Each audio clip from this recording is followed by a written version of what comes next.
Au nom du Père et du Fils et du Saint-Esprit. Évangile de Jésus-Christ selon saint Marc.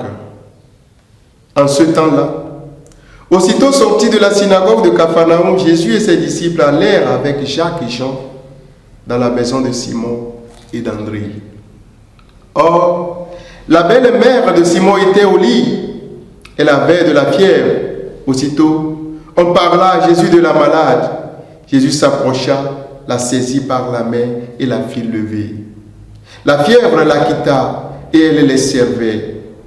Le soir venu, après le coucher du soleil, on lui amenait tous ceux qui étaient atteints de mal ou possédés par des démons.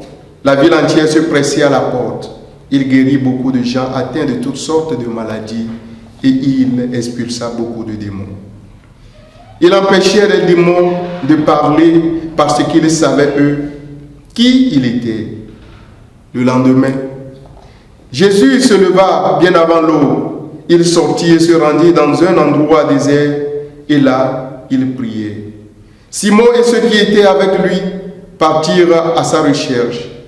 Ils le trouvent et lui disent: tout le monde te cherche. Jésus leur dit: allons ailleurs dans les villages voisins, afin que là aussi je proclame l'évangile, car c'est pour cela que je suis sorti. Et il parcourut toute la Galilée, proclamant l'évangile dans leur synagogue et expulsant les démons. Acclamons la parole de Dieu. Louange à toi, Seigneur Jésus.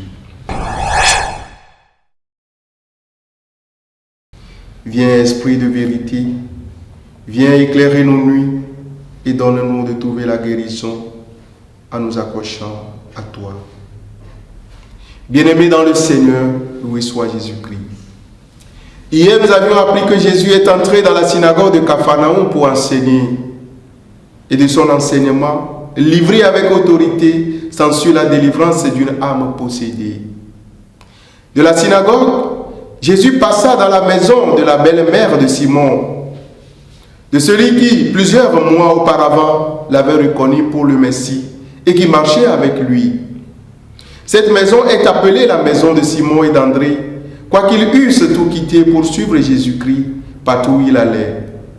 C'est qu'ils venaient néanmoins encore avec leur maître et les autres apôtres dans cette maison où habitait leur famille quand Jésus jugeait à propos d'y séjourner. Arrivé dans la maison, il trouva la belle-mère de Simon sous le coup d'une grosse fièvre.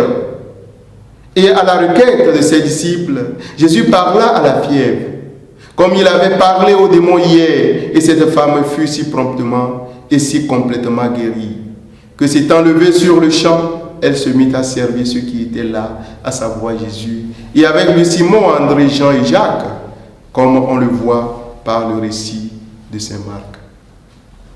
Bien-aimés de Dieu, notons que quelque grave que put être la fièvre qui dévorait cette femme, il en est une plus funeste encore.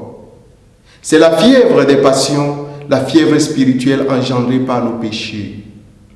La morale humaine enseigne certes divers moyens pour calmer cette fièvre, mais ces moyens ne sauraient la guérir complètement. Et s'ils parviennent quelquefois à la couper, ils laissent l'âme dans toute sa faiblesse. Bien-aimés dans le Seigneur, nos fièvres spirituelles, il n'y a que Jésus et sa grâce, la pensée de Jésus et l'action de son esprit, la prière à Jésus et la foi en lui qui puissent l'arrêter et la remplacer aussitôt par un entier retour au service de Dieu.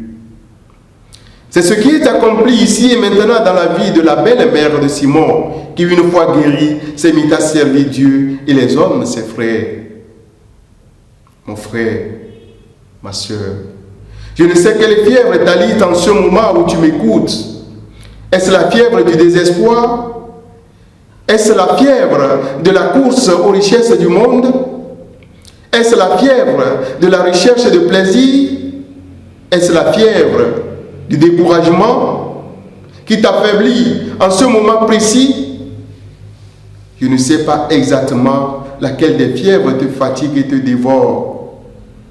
Mais laisse-moi te dire que Jésus-Christ peut nous guérir. Il peut nous en guérir. Mais plaçons entre lui et nous l'intercession efficace des saints, et spécialement celle des 4 premiers apôtres nommés ici, qui ont intercédé pour la belle-mère de Simon.